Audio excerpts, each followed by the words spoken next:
Shalom and welcome to this edition of Revealing the Truth, where we cover the headlines, the heart lines, and biblical truth. I'm your host, Messianic Rabbi Eric Walker.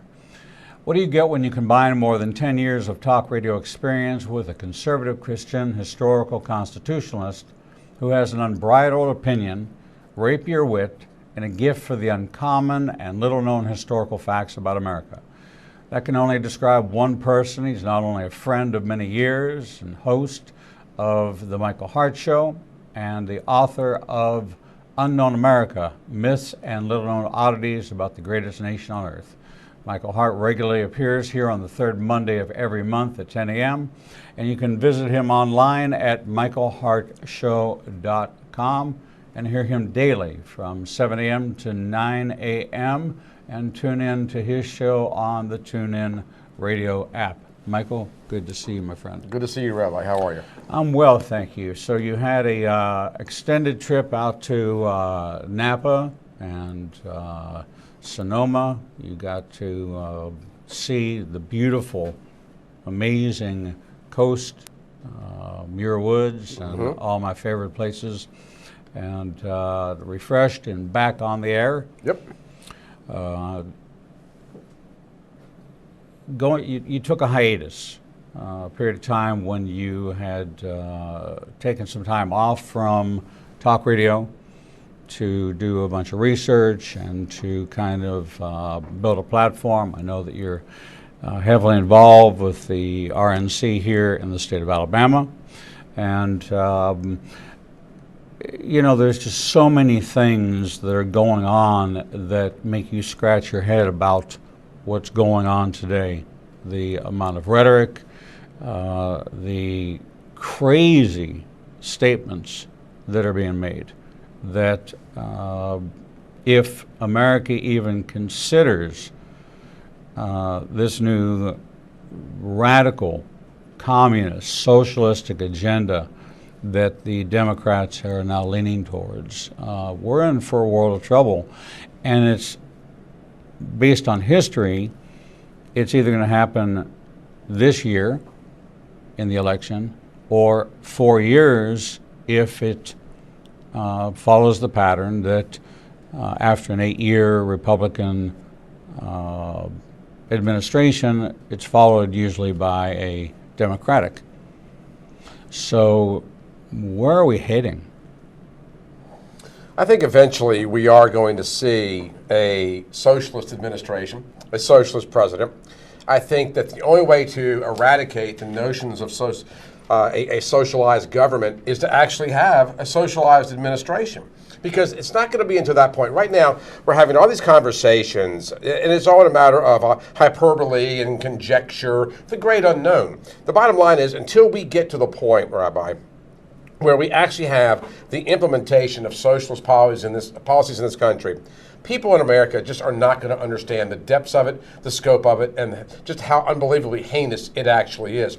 You pointed out that I returned from San Francisco. Absolutely charming place. I loved going out there. We went out to tour wine country. But here we are stepping out of a place, I guess it's Union Square in downtown San Francisco, one of the nicest malls in America. Walk out on the sidewalk to rows of tents and the homeless sleeping right there on the street corners, with the busy San Franciscans just walking by, just completely oblivious to what's going on around them.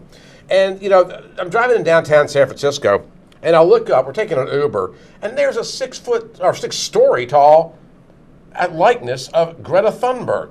And we're seeing these things on the side of a building. We're seeing these things take root all across the country. Until we get to the point where we have a full-fledged introduction of these policies that the American public is going to have to deal with and navigate, I don't know that this conversation simmers down anytime in the near future. Will we have a full-blown Bernie Sanders president in the future? Seriously doubt it. But somebody more along the lines of Obama Part 2 could absolutely happen, and you will see an expansion of these policies. We found that through the impeachment hearing, through the Mueller investigation, and now the impeachment investigation, that there is entrenched in the existing administration a lot of former Obama loyalists. Right. And although they keep rearing their ugly heads by name, America forgets that there are only 537 elected officials that run the government. There are 435 in the House, 100 senators, and the president, the vice president. Donald Trump ran on a Drain the Swamp campaign. He brought Jeff Sessions in thinking that he was going to be the one to drain the swamp and begin that internal house cleaning of the Department of Justice. But it seems to have been exacerbated by his taking himself out of the Russia investigation, and we didn't see the changes we thought we would see in the Department of Homeland Security and overall the Department of Justice. What we found was there was an anti-Trump cabal in the leadership, and the fact that they just came out on Friday and said that they're not going to prosecute Andrew McCabe is shocking to me. How does that happen? First off, I think that the swamp is a lot deeper than even Trump realized. If you take Donald Trump out of the equation, because he was their golden boy of the Democrat Party for many years, one of their biggest campaign contributors, Clinton's and many other people within the Democrat apparatus are at his wedding to Melania. If you take Donald Trump completely out of the picture and inject anybody else that's doing the same thing that Trump is doing, they're going to go after him with the same kind of veracity they're going after Trump. The point is that things have gotten so harried in Washington, D.C., and things have gotten so unbelievably contemptuous between, it's not just the left and right. I really believe it's a battle of good and evil. I really do. And I believe that what we're seeing is a quivering, shaking swamp monster out there that is terrified of this president moving forward. With that said, I think that the depths and scope of how deep the swamp actually was created a sense of problems that the administration might not have realized in terms of a judicial response to what was going on. Sessions probably would not have been privy to a lot of this. Some of it he would be, but a lot of this until he gets in the position of Attorney General. It's always on a need-to-know basis within these respective different offices. So I think it's a matter of, as we got deeper and deeper and deeper into it, it's just like when I wrote the book Unknown America. I stumbled upon one thing, I flipped that leaf over and discovered something else. And I think a lot of that's going on in Washington, D.C. today. And I think that it was very, I won't say impossible, but I don't think that Trump thought he'd get nearly the pushback that he's gotten, that there'd be so many people in the D.C. apparatus so desirous of getting him, if you will. And I think that he took a lot of people on faith and at their face value that they were going to put the needs of America first and not their individual political prejudices. So with all that said, I think you're going to see, because now they're going after Bill Barr and calling his resignation, Trump will get reelected.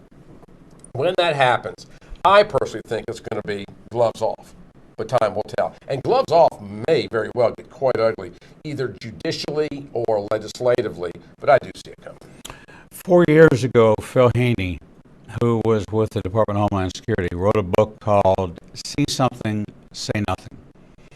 And he said unequivocally that when they do drain the swamp, they're going to find more down there than they ever possibly expected. Mm-hmm. The Epstein connections, the Weinstein connections, the reports that are coming out of Hollywood by young voices who grew up in Hollywood, that were kid actors, that were involved in this pedophilia, that were victims of pedophilia. I think that there's a new movie coming out, a new book coming out by some young people that were on the marketing end of it. They were the ones that were being traded. That this is an insidious, so bad that if you are sentenced to prison and they find out that you have harmed a child, that's a death sentence. You just need 1 year in a federal penitentiary with the label that you're a child molester, and you won't see the end of your sentence. So even within the code of conduct of criminals, this seemingly routine. I mean, how many trips did these people take to this pleasure island? And there's not the outrage, there's not the uproar of really deep investigation. Maybe it's going on behind closed doors. Maybe this has become a leak-proof, somewhat black ops kind of operation. But this is rampant in the D.C. circles. I don't think many people actually believe it.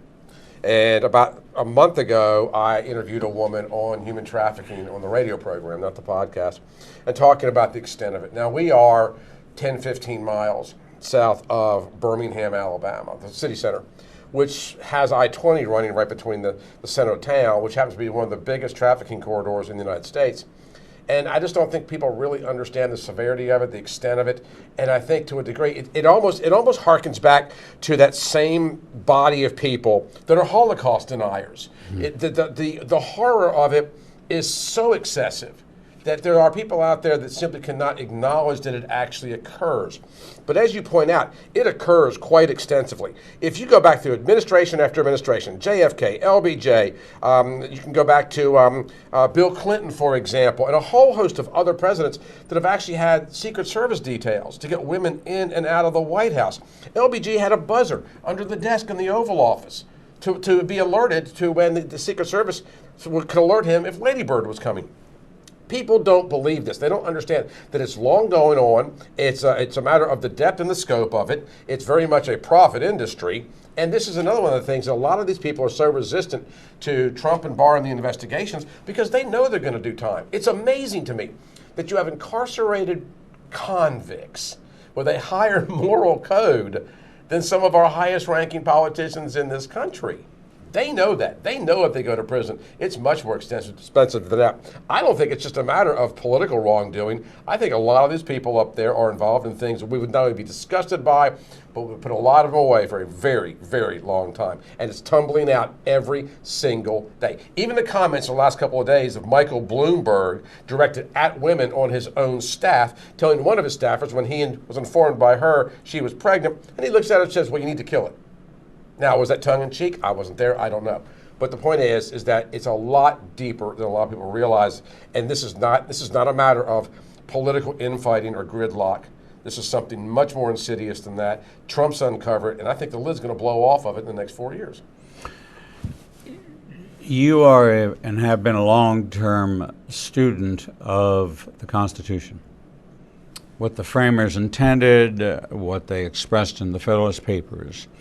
And one of the things that you and I have talked about before was it was never intended for senators to serve as a career. Right. There were to be term limits, but they didn't put it into the Constitution because they had an expectation that the people would expect new and fresh representation. And the election cycle, the way it works, is that name recognition, all these incumbents, and we every year, every election cycle is 1/3 of the Senate comes up for re-election, and every 2 years, every 2 years that the House comes up. Mm-hmm. Right. Okay. So the House has been, in my opinion, the real problem. Because of the Democratic control. You have people like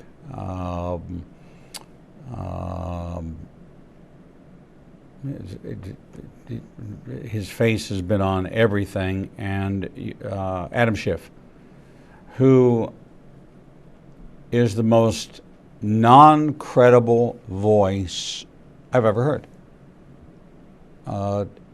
He seems pathological. It seems to be a psychiatric condition. Nancy Pelosi, in tearing up the speech, her aggression, the 16 hours after Trump is inaugurated, impeachment discussions and meetings are being formalized.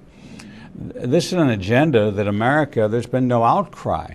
The constituency is not being heard. I read one place where there were hundreds of thousands of calls made to members of the House on the Democratic side by their constituency that said, do not support impeachment. But yet 100% of the Democratic Party voted for impeachment. In a nation that was formed of the people, by the people, and for the people, when we have representation that does not represent the interests of the constituency, and the only input we have is at election time, that they're not even listening to and reading the letters or hearing the correspondence or taking those phone calls or talking to the people. It's just implausible to believe that there are that many districts within the nation that are so democratic, that are so liberal, that are so radically sold out behind this anti-Trump agenda that they represent more than 70 or 80% of the populations of these districts. But yet 100% of the Democrats voted that way. That's an indictment. That's an indictment against the representative system that we're supposed to have, where Doug Jones does not represent the voice of the people. The voice of the people of the state of Alabama and the voice of the people in across the state of Alabama. His vote should reflect not his opinion, but our opinion. Wasn't that the way the framers of the Constitution set it up? America in 1776, moving on up to the 19th century, was a different place than it is today. Serving in, obviously, but in a political sense, serving in Congress, whether it be a representative or a senator, was not a pleasant experience. It was long periods away from home. There was not a lot of compensation for it. It was a sacrificial position where you went and you did your due diligence, you did your duty, and then you returned home to your plantation, your farm, or whatever the case may be. There was an enormous amount of sacrifice that was made in order for somebody to be chosen by their individual state or district to go and represent their interests in D.C. Many of our first presidents were somewhat reluctant to even accept the position because it was such an arduous task. Also, we had an American news media that reported on what was going on in Washington. I won't say there wasn't any such thing as fake news because it did exist even then. But we don't have the data climate that we do now. But the point is that people today are completely removed from what it means to serve. This is the reason that, constitutionally speaking, the Congress, the senators were to be elected by their represented state governments. The legislature, for example, in our capital of Montgomery, the legislature represents and actually elects the senators, sends them to D.C. Senators have to come back and report to the state legislature to make certain that in that day that senators were representing the will of the state and not their will in D.C., the PAC money, the special interest, etc. We have moved completely away from that. Yeah, you have somebody like a Doug Jones in Alabama who's going to represent his voters, because now it's not about representing the country. It's not about representing your state or even your district. It's about getting reelected. It's about hanging out at all the cool parties. It's about, as you pointed out earlier, the added benefits of being in office, whether or not they're legal or otherwise. It's something entirely different than what it was ever intended to be. We have a whole cabal of completely, I'll just say, nuts that are serving in D.C., whether you're talking about the squad or some of the most ridiculous statements made by presidential contenders. If any previous president had said half of, or a third or a tenth of what we're hearing on the debate stage from the DNC now, not a chance they're taken seriously. But we've moved to that place because America's been dumbed down. It's been indoctrinated, and too many people simply do not care. But if people understood, that's why I wrote Unknown America, if people understood that in 2020, this is not Thomas Jefferson's America. And unfortunately, we are rapidly moving away. They wouldn't even recognize this country today. We have stripped authority away from the states, away from the school. The state of Alabama has even talked about appointing people to serve on the Board of Education as opposed to electing those people for the benefit of our own children. And it's accelerating all the time. You're seeing a very statist movement in this country. It's because people are not up to speed with the past, with the history, or what the future without that looks like. You know, when we heard the legal team of Jay Sekulow and Dershowitz and the others who were constitutionally conversant, who had pled cases before the Supreme Court, bring the legal status, it was apparent from day one, that this Department of Justice responded to these subpoenas from Adam Schiff and his group with the response that said, you are not doing this correctly. Until the House passes a resolution authorizing an impeachment investigation, you have no authority to be recognized by the federal government to issue subpoenas. They brought that documentation into place the entire time. They kept saying, but we told you, this is not the president obstructing Congress. Congress did not do what Congress was assigned to do, which was have a vote. The question wasn't ever asked of him, and it shocked me, why did you not respond by having a vote? Or was this the Adam Schiff show saying that he was going to single-handedly figure out a way in collusion with Pelosi and the Democratic leadership to unseat this president, that were they afraid that they couldn't get a majority to support articles of impeachment or an impeachment investigation, and therefore they just shortchanged it? Because that, to me, completely demonstrated that the White House, which has the Department of Justice in the executive branch, instructed them how to do it properly, and they ignored it. And they continue to proceed down a path that nullified, but yet the press did not focus on that.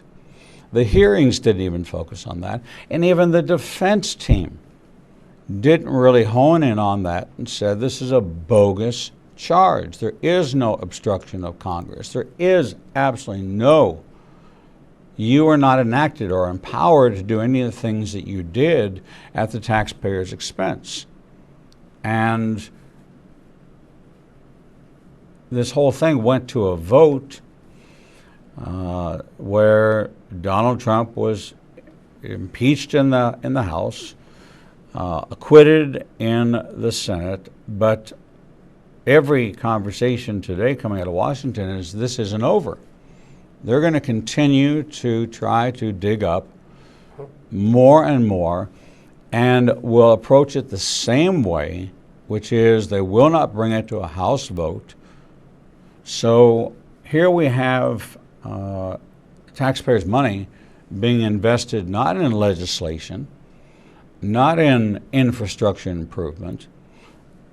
Most of the things that are taking place have been put in place by executive order, which can be, by the sweep of one pen of a new presidency, wipe out every executive order that Donald Trump put into place, meaning that our energy, our trade agreements, many of the things that were put in place will be nullified.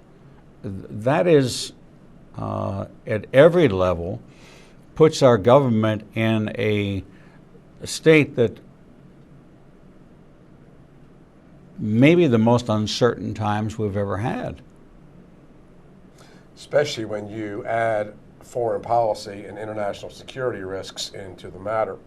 And it's also interesting to me that the Democrats, as a party, as the apparatus, would be so unbelievably willing to put America at risk for their own political gain, because that's exactly what's coming. You know, Trump can do everything he possibly can over the course of the next 4 years.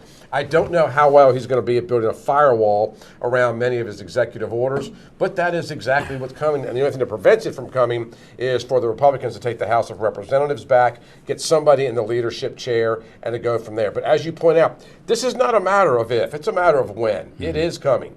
Hopefully, we're going to be able to stave it off as long as possible to bring enough people back to the right side to keep the House and the Senate in the hands of the Republican Party. But at some point in time, the nation will flip because, again, we've just become that remarkably dumbed down to what's going on around us today, and most people don't care.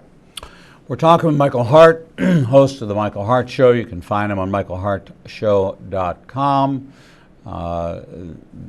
2 hours every day of poignant political insight. Also the author of Unknown America, Myths and Little Known Oddities About the Greatest Nation on Earth.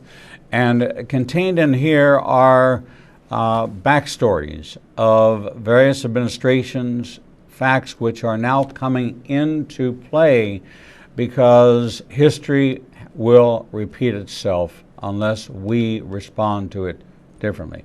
We're going to take a short break, and when we come back, we're going to talk about the what-if scenario of the Republican Party winning back the House, who the leadership could be, and what they could do in that 4 years that could stabilize what has been, in spite of the greatest attack on a presidency in American history, some of the greatest growth, Reagan-esque economy, Reagan-esque military, and new trade agreements and employment numbers that are just blowing every record apart.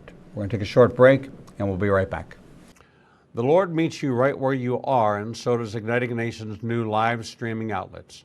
You can now watch Revealing the Truth, Revealing the Bible, and Prophecy Revealed simulcast live each Monday through Friday from 10 a.m. to 1 o'clock p.m. Central Standard Time on YouTube Live, Facebook Live, Vimeo, Periscope, and through our website, www.ignitinganation.com. No matter what device you are using, our program will automatically scale so you won't have to miss a single program.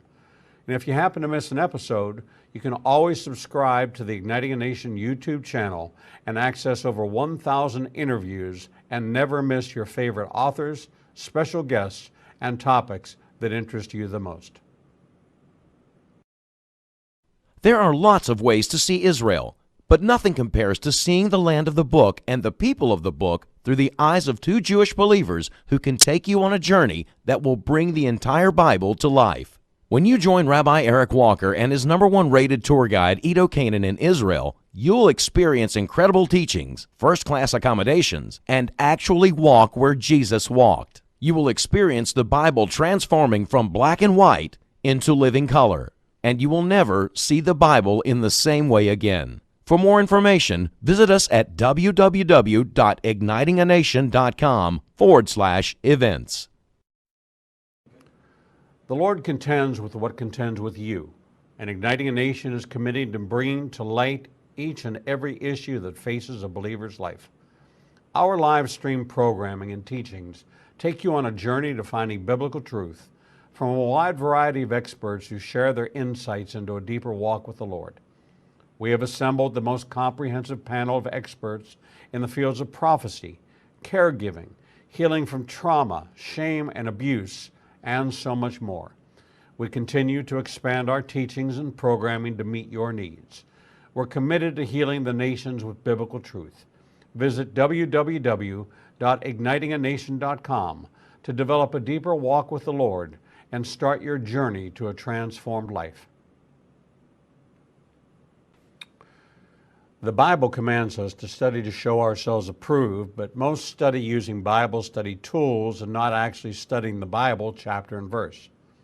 Igniting a Nation is pleased to present Revealing the Bible, recorded and taught each week before a live audience. We take you deeper into the actual Bible and verse in both Hebrew and English and connect the dots between the Old and New Testament. You can attend our 2 classes in Tuscaloosa and Birmingham, or watch the program every Wednesday at 11 a.m. Central Time on ignitinganation.com and all our other simulcast outlets. For more information, visit www.ignitinganation.com/events.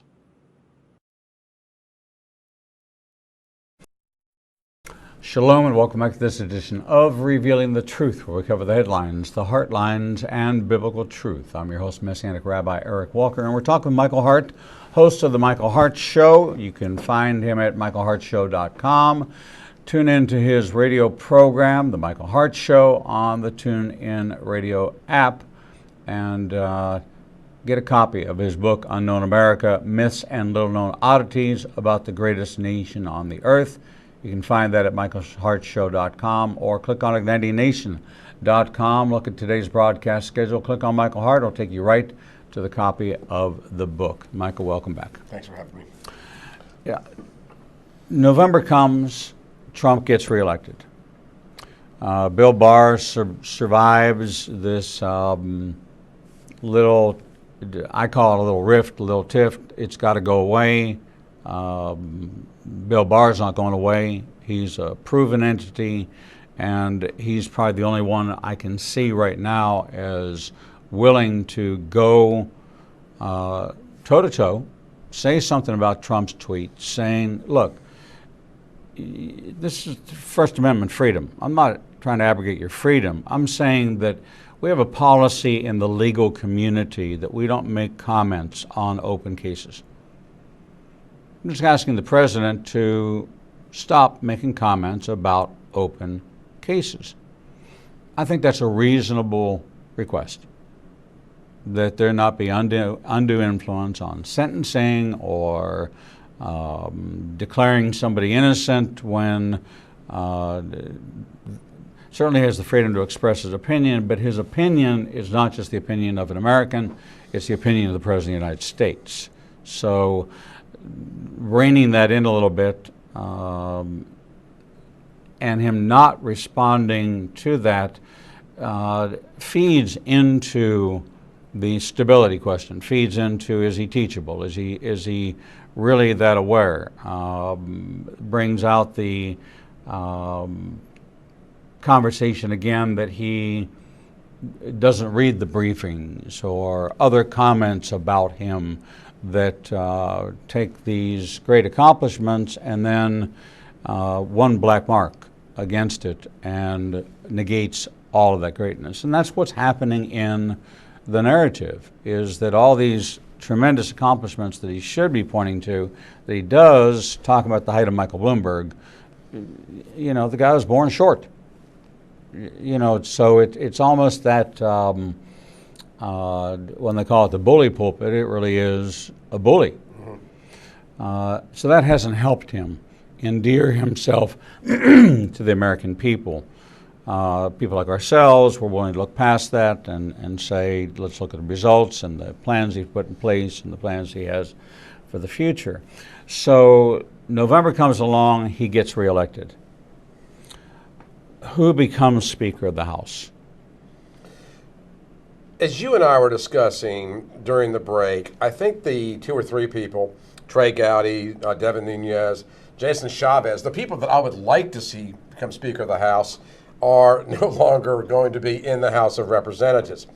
I think that there's a lot of debate as to who might enter the race. I don't know that I necessarily have somebody that's glaring to me, because those were my 3. But you know, the funny thing is, Rabbi, and a lot of people don't know this, and this is a stretch, but it's worth mentioning. The Constitution does not require that the Speaker of the House be an elected member of the House. Correct. They can vote anybody they want in. That has never happened in the history of this country. But if the Republicans do in fact take over the House of Representatives, it might be incumbent upon them to vote in an outsider, because now you have a Speaker of the House that has no fear of political retribution in terms of being reelected. Now, that person would definitely be ousted if the Democrats flip the House back. But in this extremism era that we're living in, I can almost see them doing something just like that, and perhaps reaching out to a Trey Gowdy or a Devin Nunes out of office and bringing them back in for the purposes of leadership. I think I would like to see that. It would certainly make a lot of people quake in their boots in terms of where the House actually takes this. I don't know that the Democrats have their presidential dark horse yet, and I don't know that the dark horse has yet to arrive at the House of Representatives either. I think that if they do take the House back, we're going to see a lot of people throw their hats in the ring. But outside of those three, I don't necessarily have a favorite. You know, it's interesting. You and I have tried to analyze why would Trey Gowdy, why would Devin Nunes, who were caught so much the American eye, who really bubbled up to be the face of the rising party, younger in their 40s, able to carry us through multiple presidential terms. Could it be that they were told, get out now and we're going to bring you back? This is our strategy right now that let you get out of the fray so you're not painted with this brush of what's going on. We know what's coming. They broadcast what was coming. Trey Gowdy would have been gotten a lot of airtime, but would have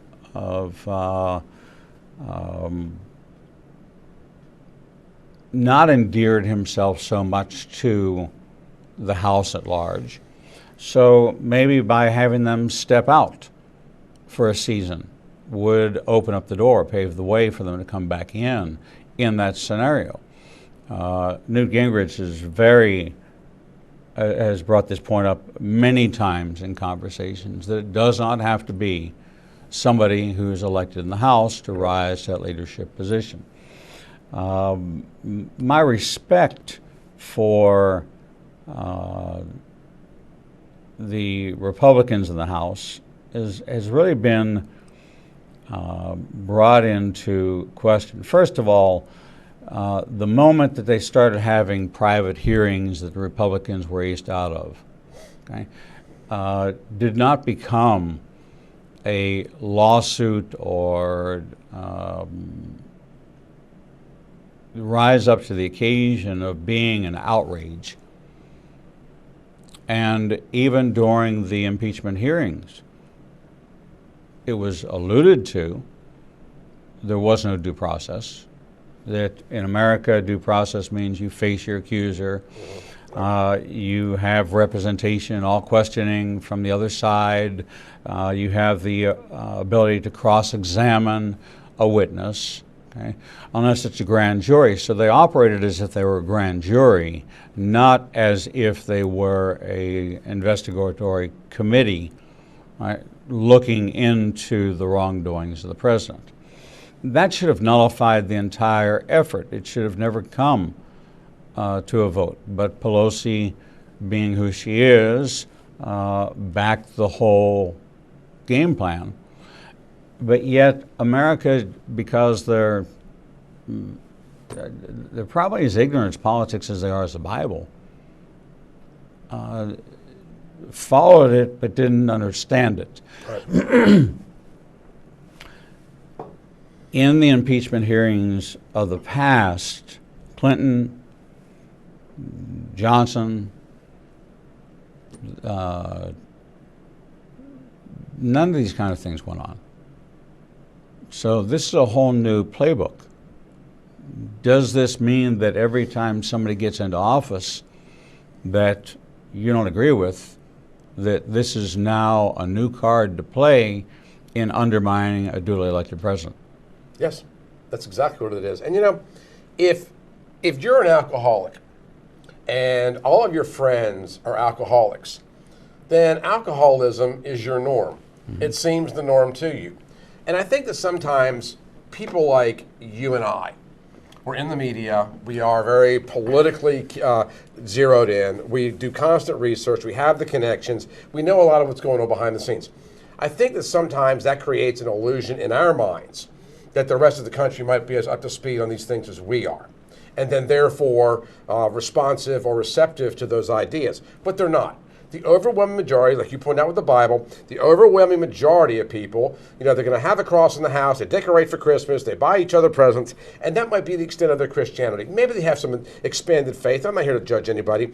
But the point is we all have varying degrees of what it means to be Christian or Messianic or Jewish or whatever the case may be.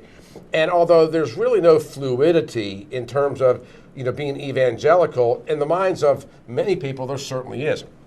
And there is a lot of people that are politically atheist and politically agnostic, and they just don't care. They don't pay attention. They don't understand the severity of what's going on. They don't understand the impact it has on their lives every single day. So I think that the outrage stems from the fact that most people are so disenfranchised that they're more concerned about who's going to get the rose this Tuesday at 8 o'clock, as opposed to who's going to get the White House or the Speaker's house, the Speaker's seat in the House of Representatives.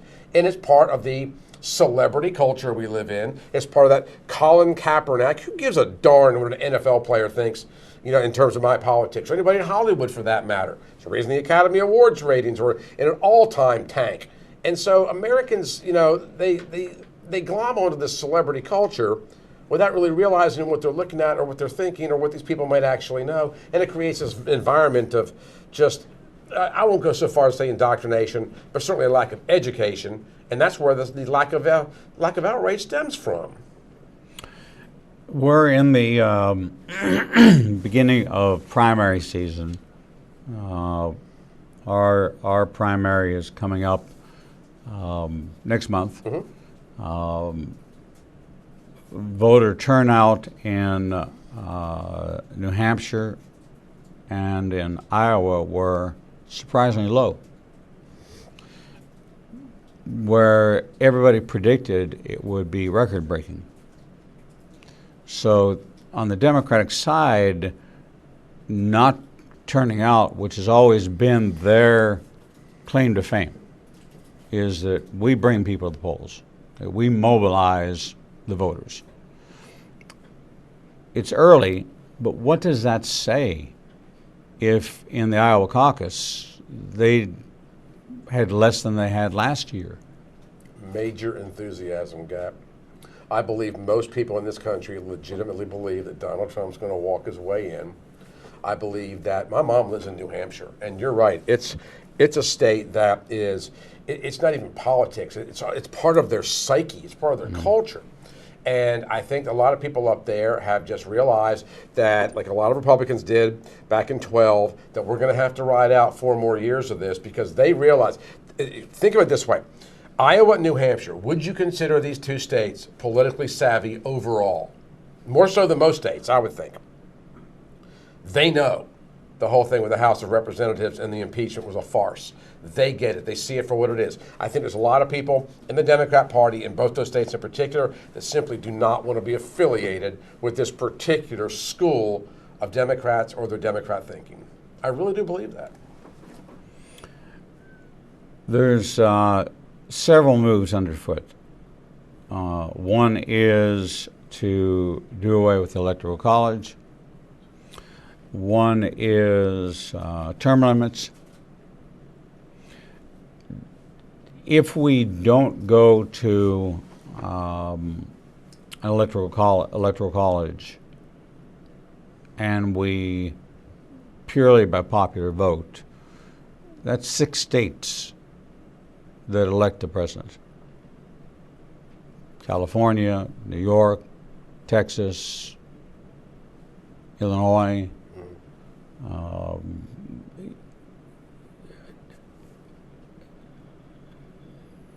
Can the Electoral College be undone? Constitutionally speaking, probably not anytime soon.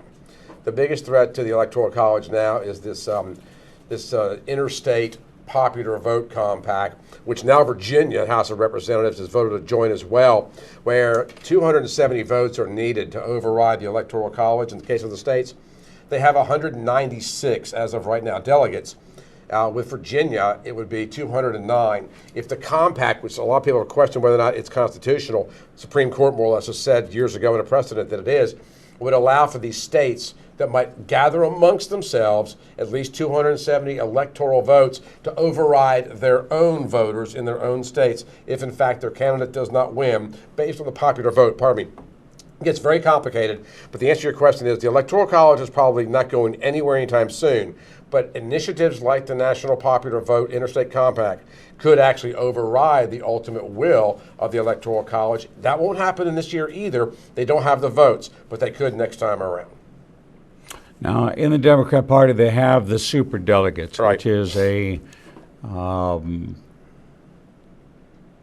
bizarre concept to me.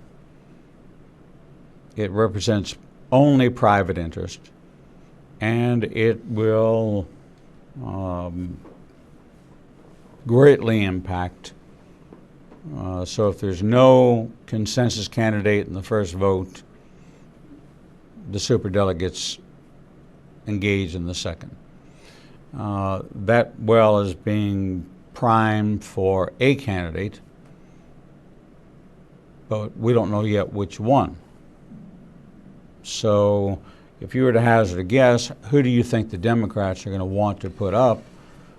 Is it going to be a Bloomberg who is going to buy his way into office, or is that offensive to the average American, that, or do they already believe that the presidency has always been bought? I believe that Democrats think that that's a political strategy that's defensible. I don't think you're going to see Bernie Sanders, obviously, or Elizabeth Warren, or Mayor Pete. I think it's probably going to end up, if there's going to be, and what you're talking about is just this close to being a brokered convention. Mm-hmm. And if that's in fact the case, Bloomberg may very well be the candidate because he's the one with the least dust on his shoes in terms of the way they think. I don't think they're going to run the risk of a Klobuchar coming off the heels of Hillary Clinton, and no pun intended. I think that, there might be a dark horse out there somewhere that we have yet to see, because these people, they're not only displaying baggage, Rabbi, they're gathering it as we get closer and closer and closer to November. I think there's a very good possibility that in a brokered or super delegate environment, there might be somebody that we never anticipated coming along, like maybe the Schultz guy, the ex-CEO of Starbucks, who probably would have been a viable candidate. Bloomberg's got a lot of baggage, but if Bloomberg can hold on to the female vote in spite of everything that he has said about women, he may very well be their guy. So in a head-to-head with Donald Trump, style versus content, which is unfortunately how people view Bloomberg's not getting many style points based on these older interviews. His apology for stop and frisk in New York, which brought crime down in New York to an all-time low, coming off of the Giuliani era, but he was elected mayor 3 times, reelected. Mm-hmm. So he obviously has that experience of managing a fortune, $60 billion fortune, doesn't care what he has to pay. But when it comes to the debates, the final presidential debates, Trump has a record to run on. He also has targets on him that are obvious targets, impeached.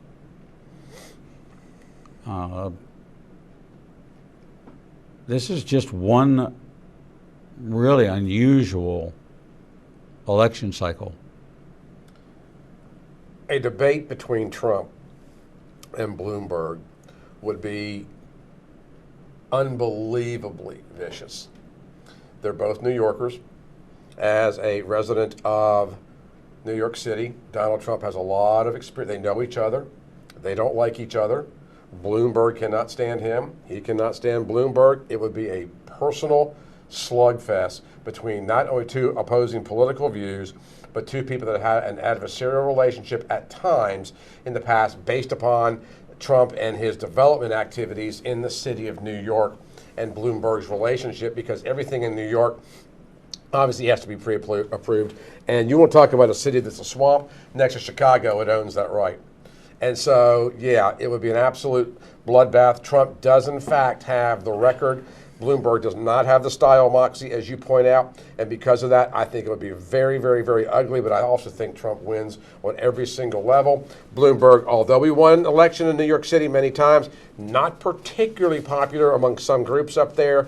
But it would be an absolute slugfest. What are you hearing about the world's view of what's happening in America? If it's in places like Europe, there's a lot of Europeans that are, because they're still dealing with, coming off of Brexit, and they're very concerned about the future of the country because their treaties and their security and whatnot are so adamantly tied to ours. Same thing applies to the Japanese because, we defend the Japanese. That's a treaty we ended up into some years ago. But a lot of the rest of the country, particularly the socialistic Europe, they despise Trump. They'd like to see him out of office. But the two countries that I'm the most concerned with are China and Russia. Mm-hmm. From the perspective of national security, one thing that Trump brings to the table, and again it goes back to people not understanding the history of this country, is that Trump has this Reaganist quality about him in the fact that he shows no fear. And that's one of the few things that the Russians and the Chinese respect. Trump is just crazy enough in their minds to instill fear in them if in fact it's a trade agreement or something a little bit more volatile than that. But there's varying degrees of what people think about him throughout the world. Now, in parts of the Middle East, he's absolutely adored because he is seen as somebody who's come to the aid of the Kurds, who's come to the aid of multiple groups within Syria and Iraq and Afghanistan. Now, these are obviously, small tribal groups, and I'm not talking about his Middle Eastern policy, but I am talking about the perception that he fights for the little guy, and he would stand up to Iran, stand up to the Ayatollahs. But right now, the biggest concern I have is China and Russia. Well, I agree with that. We've been talking with Michael Hart, host of The Michael Hart Show. You can find that at michaelhartshow.com. You can find it on the TuneIn Radio app. And Monday through Friday from 7 a.m. to 9 a.m. Central Time. And in the local market, you can hear him on WXJC, which is 92.5 or 1260 a.m. 92.5 FM and 1260 AM. And once again, michaelhartshow.com. Author of Unknown America, Myths and Little Known Oddities About the Greatest Nation on Earth. Some of these stories came into play during the impeachment hearing. Some of these were referred to in the arguments by the Trump defense team.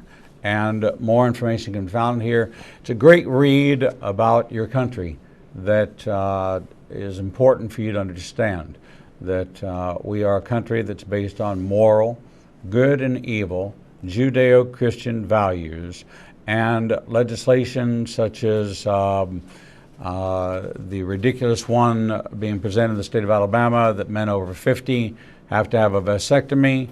There's some idiotic legislation being proposed in a lot of places. And you should be aware of what's happening in your country because it not only affects you, but it affects your children. Michael Hart, always great to see you, my friend. My pleasure. Thank you. We're going to take a short break, and when we come back, we'll bring you the next edition of Revealing the Truth.